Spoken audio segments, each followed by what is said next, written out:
Have you ever found yourself staring at a project you've been meaning to start or a job you need to finish doing with the deadline just around the corner and feeling completely overwhelmed by how much is left to do? Where do you even begin?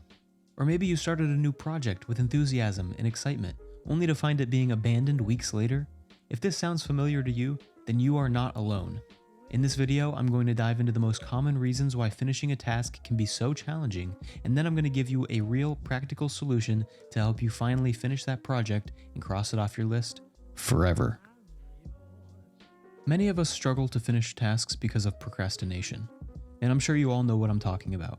You sit down to start working on a homework assignment, or you decide to start editing your first YouTube video, and then you start thinking of all the work that needs to be done before you can finish it. And you pick up your phone and you start scrolling through Instagram, TikTok, Facebook, watching YouTube videos, and before you know it, 5-6 hours have gone by. Oh no, now it's time for bed. And you say to yourself, oh, I'll just start it tomorrow.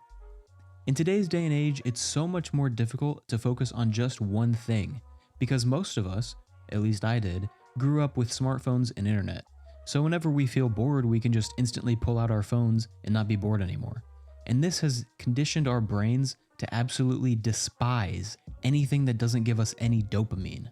So when we finally sit down to start doing some work, we just procrastinate and get distracted. Now, the next reason why we can't finish a task is due to fear and anticipatory anxiety, which is basically an expectation of fear or distress about something in the near future. And this one relates more towards projects that are going to be judged by the quality of our work rather than just the completion or the submission of it. So for example, if you're an artist, maybe you're working on a new painting or a drawing that you want to sell or showcase at an art exhibit.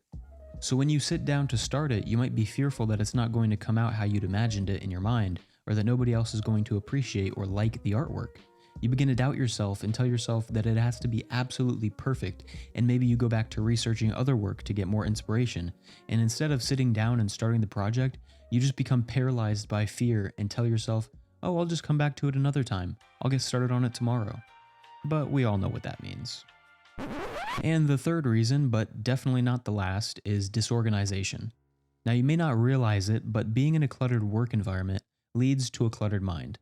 And you don't have to just take my word for it. There's a study that's been published in September of 2017, and they found that a behavioral procrastination tendency related only to clutter, a belief that living spaces have too much stuff, feeling overwhelmed with excessive possessions, and that one's personal life is negatively impacted by many possessions. In other words, having too much stuff around your desk or in your work environment can increase your stress levels and cause your mind to feel cluttered and all over the place, in turn making it much harder for you to focus and less likely to prioritize and complete tasks effectively. Now, this doesn't necessarily apply to everyone, because I know people in my own life who have absolutely disgusting work environments, yet work harder than the kids making your iPhones in China. Okay, now I know what you're thinking.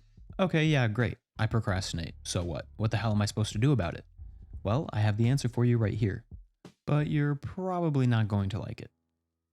First, we need to break down each task into smaller, more manageable chunks. Instead of thinking about the end goal and the finished product, take it one step at a time. I'll give you an example. Nobody likes doing the dishes. At least I don't.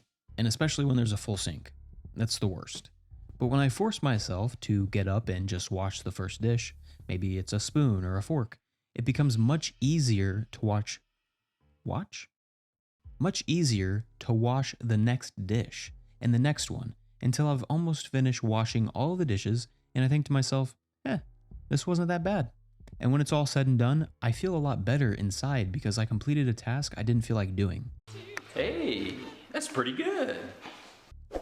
The next step to being able to complete your tasks and avoid being a procrastinator: when you're trying to tackle a bigger project that might take you multiple days or weeks or even months, set a timer on your phone to take a break for like 10 minutes every hour. Get some fresh air, a sip of water, take a walk, and then get back after it. Overworking your brain is just going to tire you out and make you less likely to stick with it until the end. So by taking short breaks, it allows you to feel rejuvenated and get a fresh look at what you're working on.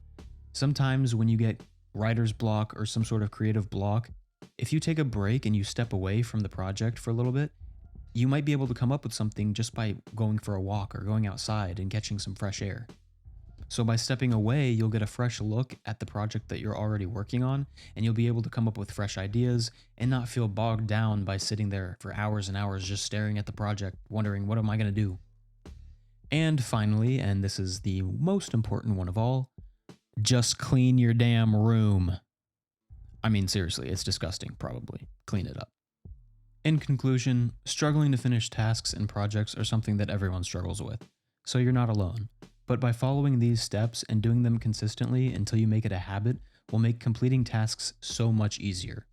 If you found this video helpful and you're interested in more videos just like it, check out the video on your screen, and if you have any tips for completing work or projects that you use but maybe weren't mentioned in the video, make sure to leave them down in the comments. You never know, something that I didn't mention that you do might help somebody else. Thank you guys for watching, and I'll see you in the next one.